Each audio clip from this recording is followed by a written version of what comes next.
이사야 24장 우리 한 절씩 교독하시고 마지막 23절을 같이 읽겠습니다. 여호와께서 땅을 뒤엎어 황폐하게 하시고 그 백성을 흩어 버리실 것이다. 제사장과 백성이 양하는 일이 헛될 것이며 종과 주의 사는 자와 하는 자, 유언하는 자, 밀리는 자, 부자와 가난한 자가 나 같은 일을 당하게 될 것이며. 같이 읽겠습니다. 땅은 완전히 황무지가 되고 약탈당한 것이다. 이것은 여호와께서 하신 말씀이다. 땅이 마르고 힘들어가며 온 세계가 쇠잔하고 세상의 높은 자들도 쇠약해 가고 있다. 땅이 죄로 더럽혀졌으니 이것은 사람들이 하나님의 법을 불순종하고 그와 맺은 영원한 계약을 어겼기 때문이다. 그래서 하나님은 땅에 저주를 내렸고 사람들은 그 죄의 대가를 받아 살아남은 자가 적음이다. 포도나무가 시들고 포도즙은 귀하게 되었으며 한때 즐거워하던 자가 이제는 다 슬퍼하게 되었다. 또 수고를 치고 수금을 타던 음악 소리가 그쳤으며 아무도 흥겹게 노래를 부르면서 포도주를 마실 수 없게 되었고 술맛은 쓰게 되었다. 도시는 온통 혼란 속에 빠져 집집마다 문이 닫히고 출입하는 자가 없습니다. 포도주가 없으므로 사람들이 거리에서 소리를 지르고 즐거워하던 사람이 침울해집니다. 땅에서 기쁨이 사라지고 말한다. 성이 폐허가 되고 성문이 파괴되었으니 이런 일이 앞으로 온 세계에 일어날 것이다. 그 상태는 감람나무를 흔들어 그 열매를 완전히 떨어뜨리는 것 같고 포도 수확이 하고 나서 그 남은 것까지 다 따내는 것과 같을 것이다. 그러나 살아남은 자들이 기뻐서 외칠 것이며 서방에서 여호와의 위엄을 선포하고 동방에서 그를 찬양할 것이며 해안 지역에 사는 사람들도 이스라엘의 하나님 여호와를 찬양할 것이다. 그때 우리는 세계의 가장 먼 지방에서 의로우신 분에게 영광을 돌리는 찬송 소리를 듣게 될 것이다. 그러나 여전히 악이 판을 치고 곳곳에 배신의 이가 있으니 내가 탄식을 하지 않을 수 없구나. 세상 사람들아 들어라. 공포와 함정과 덫이 너희를 기다리고 있다. 공포를 피하려고 하는 자는 함정에 빠질 것이며 함정에서 올라오는 자는 덫에 걸릴 것이다. 하늘에서 폭우가 쏟아지고 땅의 기초가 흔들릴 것이며 땅이 깨어지고 갈라져 진동하며 술 취한 사람처럼 비틀거리고 폭풍 속에 오두막처럼 흔들거릴 것이다. 세상이 죄악에 짓눌리고 있으니 쓰러져 다시는 일어나지 못할 것이다. 그날에 여호와께서 하늘의 타락한 천사들과 땅의 교만한 자들을 심판하실 것이다. 하나님은 그들을 죄수처럼 한 곳에 모아 지하 감옥에 가두어 놓을 것이며 그들은 형벌이 확정될까지 거기에 머물러 있게 될 것이다. 그때 전능하신 여호와께서 시온산과 예루살렘에서 왕이 되어 자기 백성의 장로들 앞에서 영광스럽게 다스리실 것이며 그와 같은 영광 때문에 해와 달이 무색할 것이다. 아멘. 오늘 말씀은 바로 세상의 종말에 대한 말씀입니다. 여러분 사람들은 종말에 대해서 관심이 많습니다. 물론 종말 그러면은 두 가지가 있죠. 개인적인 종말과 오늘 본문에 나오는 이런 우주적인 종말. 종말은 개인적인 종말이든 우주적인 종말이든 반드시 우리는 맞이할 수밖에 없어요. 그래서 사람들이 마지막에 대해서 궁금해하고 있습니다. 그리고 성경은 바로 종말에 대해서 절대 침묵하고 있지 않아요. 이미 예수님께서도 공관복음서에서 종말에 대해서 말씀을 하셨고 그리고 고린도후서나 그리고 데살로니가 전후서 기타 여러 곳에 특별히 계시록에 종말에 대해서 이미 기록해 두었습니다. 오늘은 특별히 이사야 24장 종말에 대한 말씀이에요. 오늘은 24장에 기록된 종말에 관한 예언의 말씀을 통해서 마지막을 살아가는 우리들은 과연 어떻게 살아가야 될 것인가 우리 한번 찾아보도록 하겠습니다.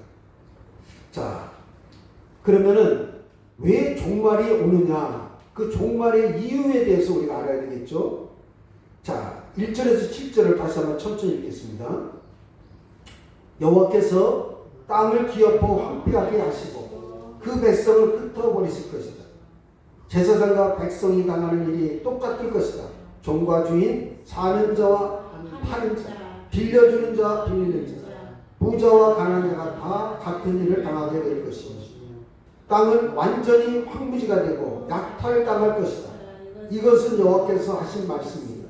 땅이 마르고 힘들어가며 온 세계가 쇠전하고 세상의 모든 자들도 쇠약해 가고 있다. 땅이 죄로 더럽혀졌으니 이것은 사람들이 하나님의 법에 불순종하고 그와 맺은 영원한 계약을 어겼기 때문이다. 그래서 하나님은 땅에 저주를 내렸고 사람들은 그 죄의 대가를 받아 살아남은 자가 적으며 포도나무가 시들고 포도주는 귀하게 되었으며 한때 즐거워하던 자가 이제는 다 슬퍼하게 되었다. 여러분, 하나님의 심판은 땅에서부터 시작합니다. 땅. 그래서 땅이 나오고 있죠. 1절에 여호와께서 땅을 뒤엎어 황폐하게 하시며. 역사적인 배경을 보게 되면은 세상의 힘을 의지하고 살았던 이 남왕국 유다는 바벨론 제국에 의해서 철저하게 이제 무너지게 되고 멸망을 당하게 됩니다. 그런데 이사야 선지자가 예언한 바로 유다 멸망의 상황과 오늘날 우리나라의 상황과 너무나도 흡사하다는 점이에요. 여러분, 전 세계는 인터넷망으로 연결되어 있습니다. 그래서 내가 해외에 전화를 하고 싶다. 그러면 얼마든지 전화를 할 수가 있어요. 그리고 지금은 인공지능 시대입니다. 바로 세상은 눈부실 정도로 바뀌고 있고, 그리고 우리가 지금까지 한 번도 경험하지 못한 세상을 살아가고 있습니다. 그리고 앞으로 더 지금보다도 더 편리한 세상을 살아가게 될 거예요. 자, 이렇게 인간의 능력으로 이 땅에 유토피아를 만들려고 노력을 하지만은 한편으로 인간의 이기심은 끝없는 전쟁, 끝없는 테러, 그리고 지구온난화를. 오늘날 여러분 이 세계를 보십시오. 전 세계가 지금 들끓고 있는 상황이에요. 뿐만 아니라 이제 빈곤으로 인해서 아직도 의식주를 해결하지 못하는 사람들이 있습니다. 그러니까 사람들은 하나님을 의지 않고 인간의 힘과 노력으로 바로 이 21세기의 바벨탑을 쌓으려고 했지만은 결국은 심각한 위기를 지금 맞이할 수밖에 없습니다. 남왕국 유다가 망할 때 그 상황, 그 상황과 너무나도 지금 흡사하다는 것을 볼 수가 있어요. 땅이 황무지가 되고 약탈당할 것이다. 이것은 여호와께서 하신 말씀이다. 이 땅이 황무지가 된다고 말씀하고 있습니다.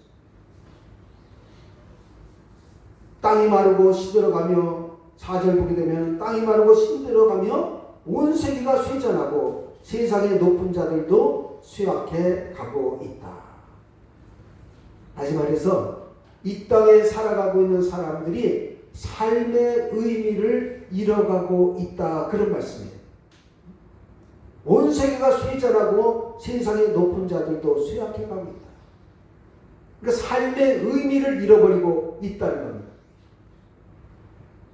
여러분, 오늘날 세상에서 가장 무서운 병이 무슨 병인지 아십니까? 무슨 암이다, 뭐 치매다.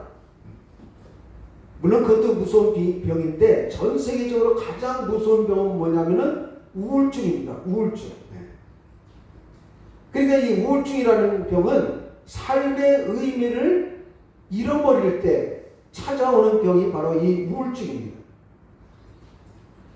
WHO 세계보건기구의 발표에 의하면은 앞으로 이 우울증은 인류 최대의 병이 될 것이다. 그렇게 지금 예언을 지금 하고 있습니다. 또 하나님의 심판의 때가 되면은 사람들은 먹을 것이 없어 굶게 된다는 겁니다. 여러분, 오늘날 전 세계 인구가 얼마나 되냐면요, 2025년 3월 기준 약 82억 1천만 명이에요. 82억. 인구가 아주 급속도로 늘어납니다. 얼마 전에 60억이었는데 이제 또 70억, 이제 80억이 넘었어요. 그러니까 매일 15만 명이 태어나고 약 7만 명이 죽습니다. 그러니까 몇 명이 매일 늘어납니까? 8만 명이 지금 늘어나고 있어요. 8만 명이. 자연 증가에 의해서. 뭐 우리나라는 좀 예외가 되겠지만 전 세계적으로 약 8만 명이 그냥 증가를 하고 있습니다. 여러분 8만 곱하기 365를 한번 해보십시오. 엄청난 숫자죠. 그런데 이 82억 1천만 명 중에서 약 40억 명 이상이 굶주리고 있다는 겁니다. 굶주리고 있어요. 그렇다면 이 지구촌에서 생산하는 식량이 부족하냐? 절대 부족하지 않습니다. 남습니다, 지금. 그런데 이상하게도 40억 명이 넘는 사람이 기아로 인해 가지고 허덕이고 있어요. 세상 사람들 그 원인을 정치적인 것으로 사회학적인 것으로 돌리는데 이 모든 것은 하나님의 뜻을 어기고 그리고 하나님 이외에 다른 우상을 섬긴 대가이기 때문에 그렇습니다. 그래서 5절 6절을 보실까요? 5절 6절 시작. 땅이 죄로 더럽혀졌으니 이것은 사람들이 하나님의 법에 불순종하고 그와 맺은 영원한 계약을 어겼기 때문이다. 그래서 하나님은 땅에 저주를 내렸고 사람들은 그 죄의 대가를 받아 살아남은 자가 적음이다. 하나님의 법에 불순종하고 그와 맺은 영원한 계약을 어겼기 때문이다. 우리는 몇 년 전에 코로나19라는 진짜 전 세계적으로 치명적인 전염병을 위해서 많은 사람들이 세상을 떠났습니다. 그런데 이제는 이 전염병이 지금은 글로벌 시대이기 때문에 또 다른 그런 전염병이 앞으로 또 창궐하게 된다. 이렇게 지금 예언을 하고 있습니다. 그러니까 이 전염병이라는 것은 아무리 막으려고 해도 막을 수가 없게 된다는 겁니다. 이와 같이 종말 때에 나타나는 징조가 있을 때 우리 성도들은 그럼 어떻게 되겠습니까? 우리는 더욱더 모이기에 힘쓰고 그리고 주님의 재림을 준비하면서 기도해야 될 줄로 믿습니다. 그래서 누가복음 21장 35절 36절 이렇게 말씀하고 있습니다. 그날은 온 지구상에 거하는 모든 사람에게 이 말이라. 그러므로 너희는 장차 올 이 모든 일을 능히 피하고 인자 앞에 서도록 항상 기도하며 깨어 있으라 하시니라. 이렇게 말씀하고 있습니다. 그러니까 지금 현재 일어나고 있는 이 모든 것들은 바로 종말이 일어날 수밖에 없다는 거예요. 이것을 지금 이사야 선지자는 지금 예언을 하고 있습니다. 남한국 시대에 일어났던 그 상황이 오늘날 똑같이 지금 이 시대에 일어나고 있다는 겁니다. 자, 그러면은 이 종말의 때에 그러면 우리는 어떻게 준비를 해야 되느냐? 한번 따라쓸까요? 버리는 지혜를 가져야 됩니다. 버리는 지혜를 가져야 합니다. 자, 8절부터 13절 읽겠습니다.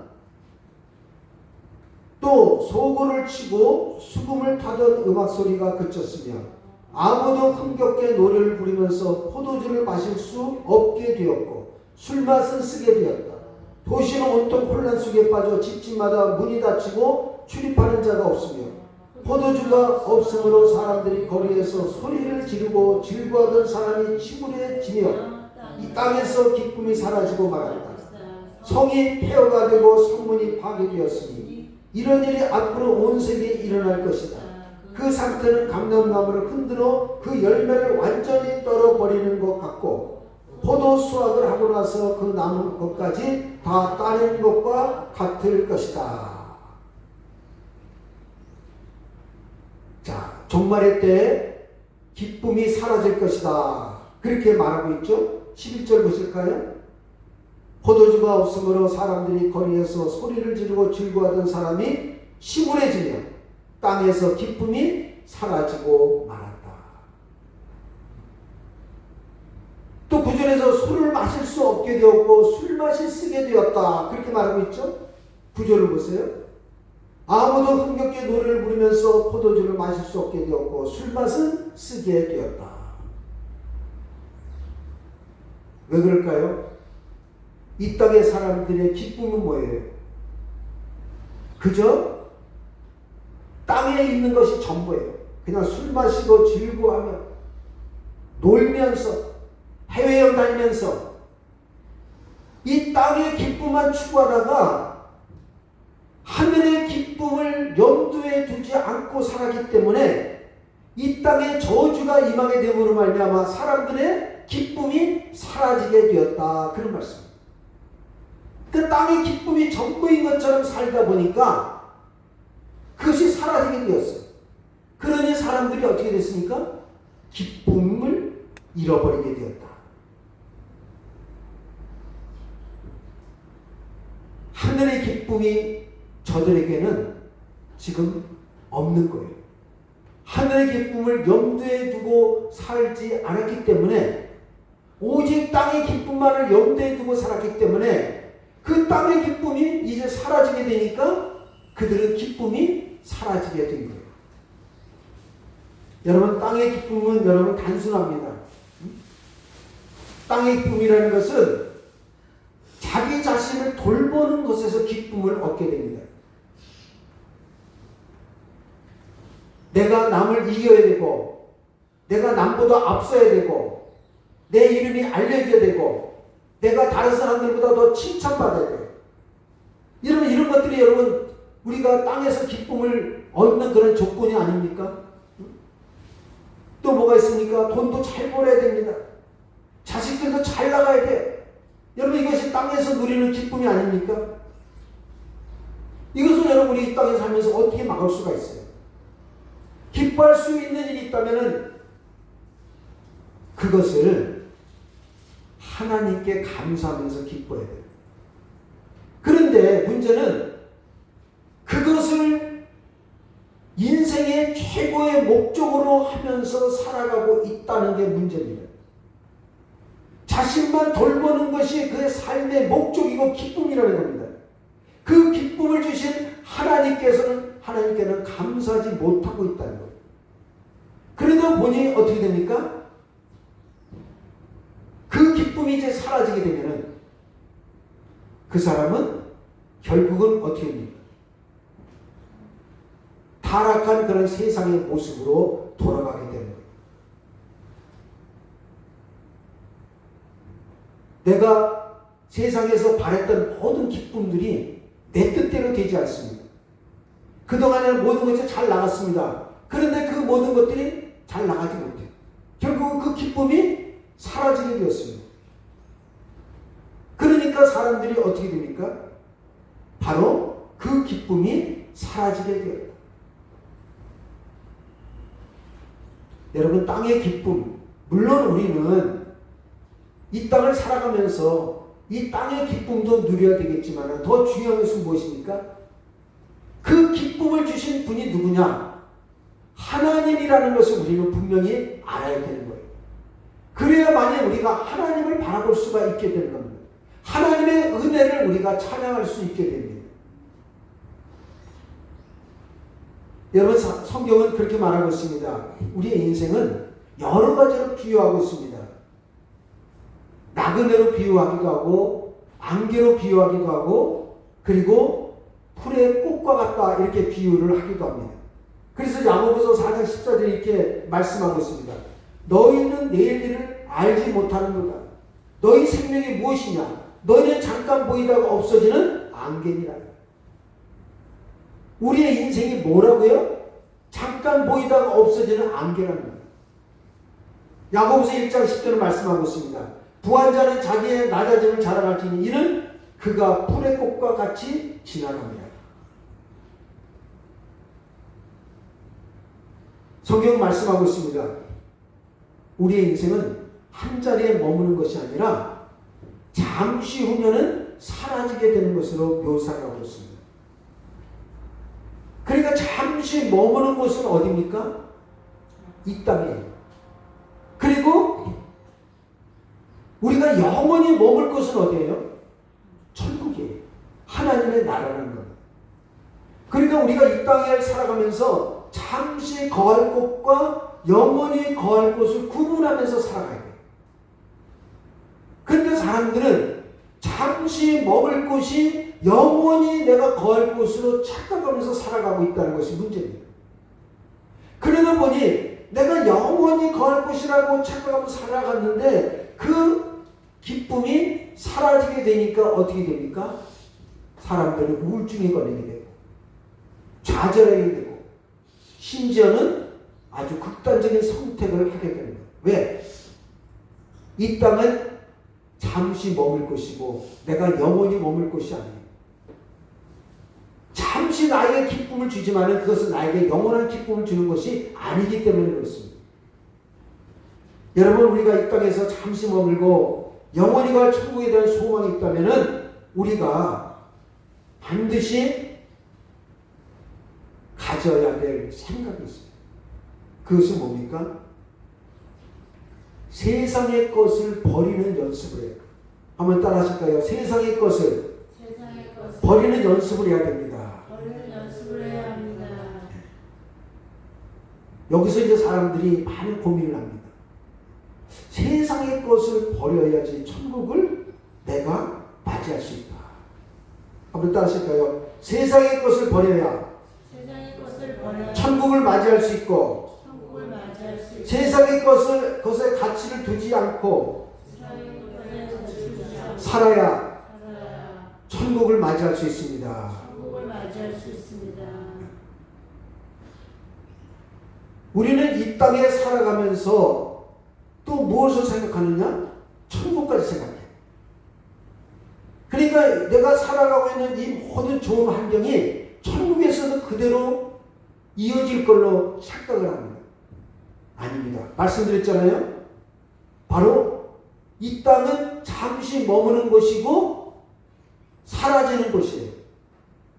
그리고 천국은 우리가 영원히 머무는 곳이고 사라지지 않는 곳이에요. 천국이에요. 그러니 전혀 다른 세상이죠. 그렇기 때문에 우리가 이 땅을 살아가면서 우리가 지금까지 집착하고 있었던 것, 내가 가장 귀하게 여겼던 것을 조금씩 버리는 연습을 해야만이 우리가 하나님 나라에 들어갈 준비를 할 수가 있게 되는 겁니다. 그래서 우리가 이 땅을 살아가면서 점점 하나님 나라에 우리가 가까이 다가갈 수 있도록 버리는 그런 연습을 해야 돼요. 버리는 지혜를 가져야 된다는 겁니다. 또 천국은 심판과도 연결이 되죠. 네. 여러분, 심판 때는 눈에 보이는 모든 것들이 다 사라지고 새로운 세상이 재창조가 됩니다. 여러분, 새로운 것은 현재 눈에 보이지는 않습니다. 지금 우리의 눈에 보이는 것은 어떤 것들입니까? 다 세상의 것들이에요. 여러분, 세상의 것들, 물론 아름다운 것도 있고 좋은 것도 있지만은 세상의 것들은 나쁜 것, 악한 것, 썩어질 것들이 대부분입니다. 그렇기 때문에 현재 우리 눈에 보이는 것들은 이제 마지막 날에는 다 사라지게 되는 거예요. 마지막 때는 현재 우리가 볼 수 없는 것들이에요. 이제 새로운 세계가 열리게 된다는 겁니다. 그래서 성경은 말씀하고 있죠. 믿음은 보이는 것을 믿는 것이 아니라 보이지 않는 것을 믿는 거예요. 그러니까 믿음이라는 것은 보이지 않는 세계를 믿는 것이 믿음이에요. 한번 따라 하실까요? 믿음은 보이는 것을 믿는 것이 아니라 보이지 않는 것을 믿는 겁니다. 그러니까 결국은 우리가 이 3차원의 세계 안에서만 우리의 믿음을 아무리 논해봤자 4차원의 세계, 이 믿음의 세계를 받아들이거나 믿지를 못하는 거예요. 왜? 우리의 눈은 늘 3차원, 눈에 보이는 거, 생로병사, 희노애락, 돈 버는 거, 해외여행 가는 거, 여기에만 우리가 울타리를 치고 있으면 그 이외의 세계를 못 보는 거예요. 그렇기 때문에 우리는 바로 점점점 조금씩 버리는 연습을 해야 된다는 겁니다. 자, 그러면은 우리 한번 찾아보도록 하겠습니다. 자, 우리 한번 베드로 후서를 보세요. 베드로 후서. 신약 베드로 후서. 현대인의 성경 베드로 후서 3장을 보세요.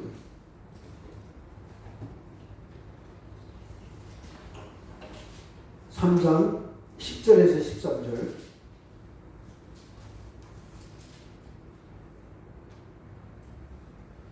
자, 베드로후서 3장 10절에 13절 찾았습니까? 자, 찾았으면 같이 있습니다. 그러나 주님의 날은 도둑같이 갑자기 올 것입니다. 그날에는 하늘이 큰 소리를 내며 사라지고 천체는 불에 타서 녹아버릴 것이며 땅과 거기에 있는 모든 것이 타서 없어질 것입니다. 모든 것이 이렇게 녹아버릴 텐데 여러분은 어떤 사람이 되어야 하겠습니까? 경건하고 거룩한 생활을 하면서 하나님의 날이 혹히 오기를 간절히 기다려야 합니다. 그날에는 하늘이 불에 타서 없어지고 천체도 그 열로 녹아버릴 것입니다. 그러나 우리는 하나님의 약속대로 정의만 있는 새하늘과 새 땅을 기다리고 있습니다. 거기 보세요. 땅에 10절 하반절에 땅과 거기에 있는 모든 것이 타서 없어질 것입니다.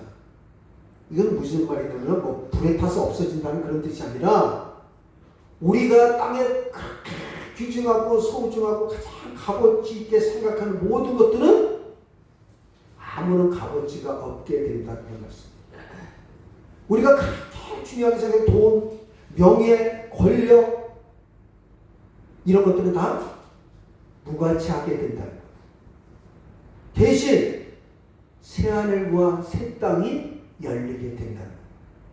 자, 그러면 새하늘과 새 땅이 13절에 말씀하고 있죠? 새하늘과 새 땅을 기다리고 있습니다. 그러면 새하늘과 새 땅이 그러면 어디에 있느냐? 자, 계시록 21장을 보세요.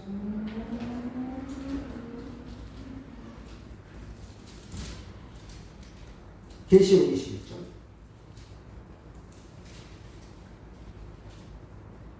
자, 찾았으면 마쳤습니다. 또 나는 새하늘과 새 땅을 보았습니다. 전에 있던 하늘과 땅은 사라지고 바다도 없어졌습니다.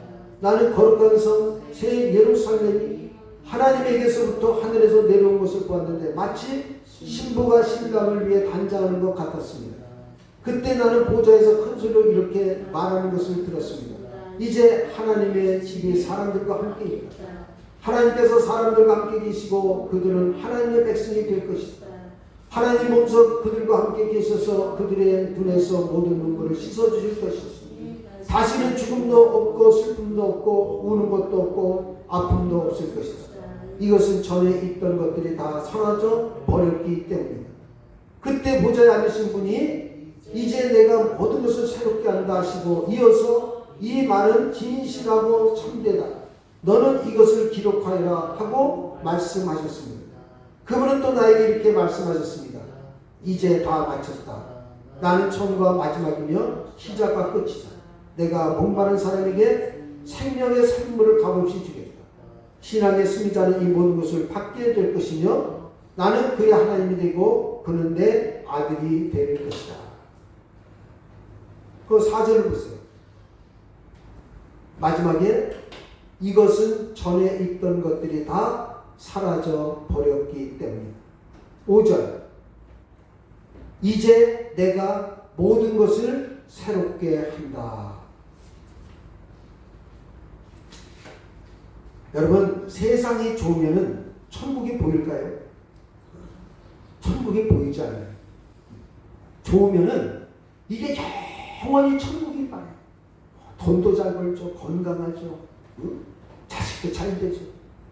더 이상 바랄 것이 없다고 생각해요. 왜? 이게 천국이라고 생각합니다. 그러니 그 사람의 생각이나 그 사람의 마음속에는 천국을 바라볼 수가 없어요. 세상이 좋으면 천국이 보이지 않습니다. 눈에 보이는 것이 좋은데 어느 정신 나간 사람이 좋은 것을 버리고 보이지 않는 것에 목숨을 걸겠습니까? 그래서 여러분, 교회의 사명이 무엇입니까? 보이는 세상에 관심을 두지 말고 보이지 않는 저 천국에 관심을 두도록 그것을 계속해서 알려주고 도와주는 것이 바로 교회의 역할이고 목사의 역할이라는 거예요. 그래서 제가 주일날 말씀드렸죠. 교회는 방주라고 했죠. 유람선이 아니라. 유람선은 말 그대로 몇만 톤이나 되는 그 배에 아주 휘황찬란한 많은 사람들이 즐겁게 노는 곳이에요. 목적지가 그렇게 중요하지 않습니다. 여기 들렸다 저기 들렸다 뭐 지구 한 바퀴 돌아도 돼요. 거기는 뭐예요? 즐기는 곳이에요. 노는 곳이에요. 그런데 방주는 어떻습니까? 어떻게 보면 단순합니다. 호락게 치장도 하지 않았어요.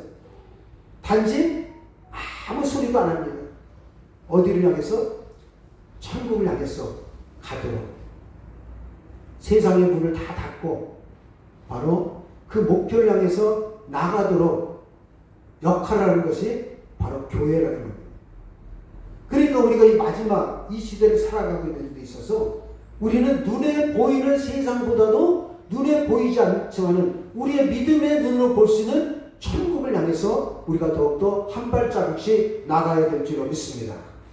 자, 그 다음에 마지막에 어떻게 되느냐 한번 따라칠까요? 종말의 때 하나님께 영광의 찬송을 불러야 됩니다.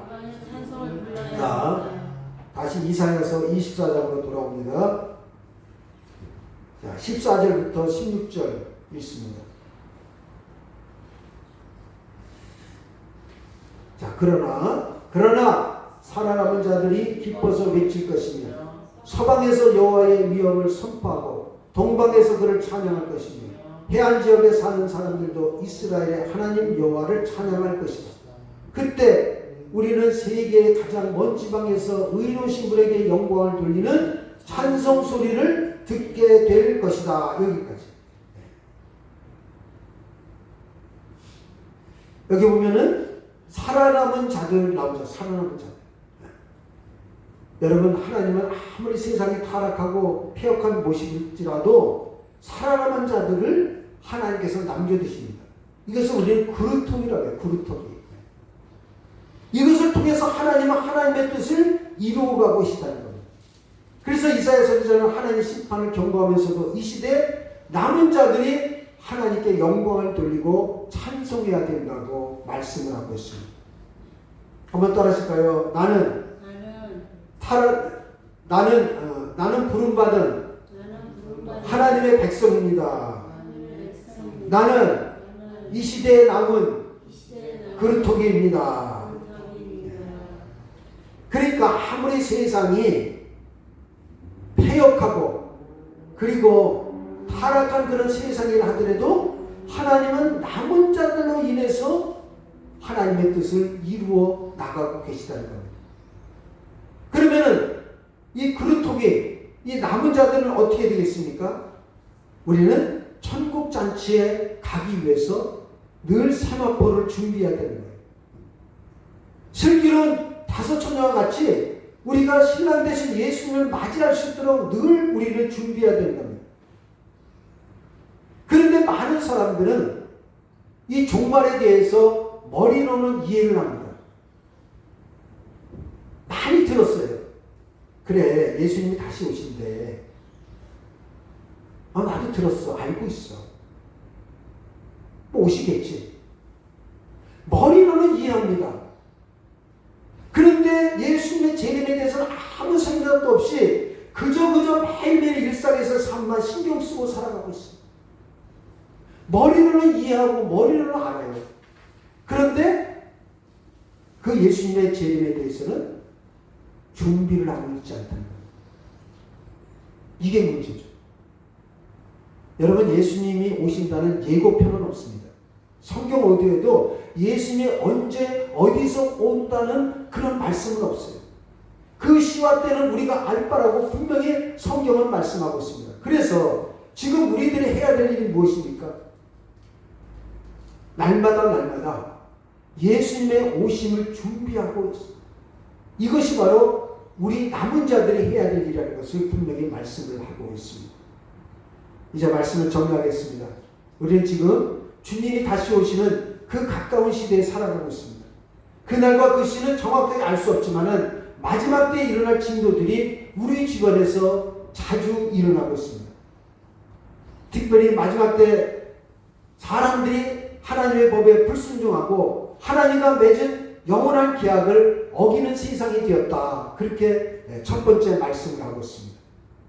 여러분 그렇지 않습니까? 전 세계를 보십시오. 이제는 하나님의 말씀이 무시되고 있습니다. 트럼프 대통령 때는 그래도 성경을 얻고 마지막 그 목사님이 예수 그리스도의 이름으로 기도합니다. 이렇게 했습니다. 그런데 그 전에 있던 대통령이 누구예요? 네? 누굽니까? 바이든. 그때는 어떻게 기도하십니까? 목사라는 사람, 그 목사예요? 알라신, 무슨 신, 이름으로 기도합니다.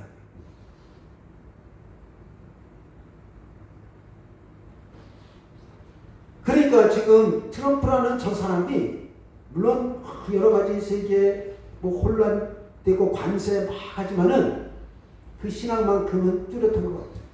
그러니까 어려서부터 주일학교를 다니면서 자기 부모님으로부터 신앙을 계속 유지해요. 내가 주일날 설교드렸잖아요. 성경 2권 있다고 했잖아요. 2권에 손을 놓고 대통령 선서했다고 했잖아요. 하나는 자기 어머니가 주일학교 졸업식 때 선물한 그 성경. 하나는 아브라함 링컨이 대통령 취임식 때 손을 얹고 기도했던 성경 2권을 놓고 기도했다. 여러분 세상이 그렇습니다. 포괄적 차별금지법 아마 귀가 닳도록 들었을 거예요. 우리가 기도하고 있잖아요. 지금.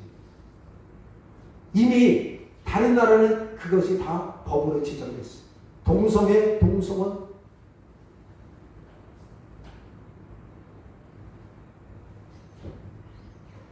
여러분 그것만 보더라도 지금 이 시대가 하나님의 법에 순종하고 있습니까? 불순종하고 있습니까? 불순종하는 거예요. 분명히 말씀하고 있잖아요. 24장 5절 보십시오. 다시 보실까요? 24장 5절. 땅이 죄로 더럽혀졌으니 이것은 사람들이 하나님의 법에 불순종하고 그와 맺은 영원한 계약을 어겼기 때문이다. 창조 질서를 깨뜨립니다. 하나님의 법에 불순종합니다. 이게 뭐예요? 이제 종말이 이제 코앞에 다가왔다.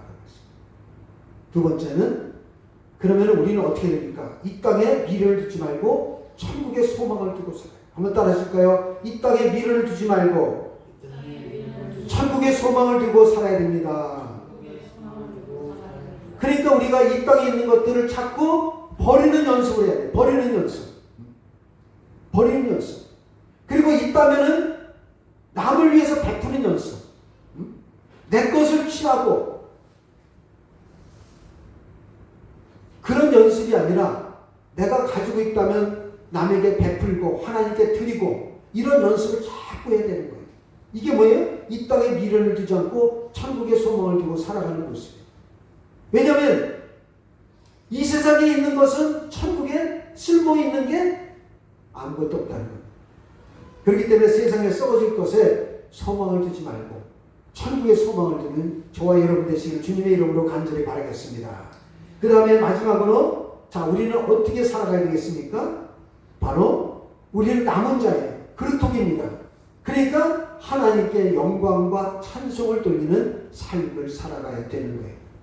오늘은 이사야 24장 이제 우리 하나님께서 세상의 심판을 하실 때 어떤 일이 일어나는 것에 대해서 말씀을 하고 있습니다. 그러면서 우리 한번 그 마지막으로 이 땅에 자 어떤 증세가 일어나고 있는지 16절부터 보세요. 16절 아까 읽다 말았죠? 네.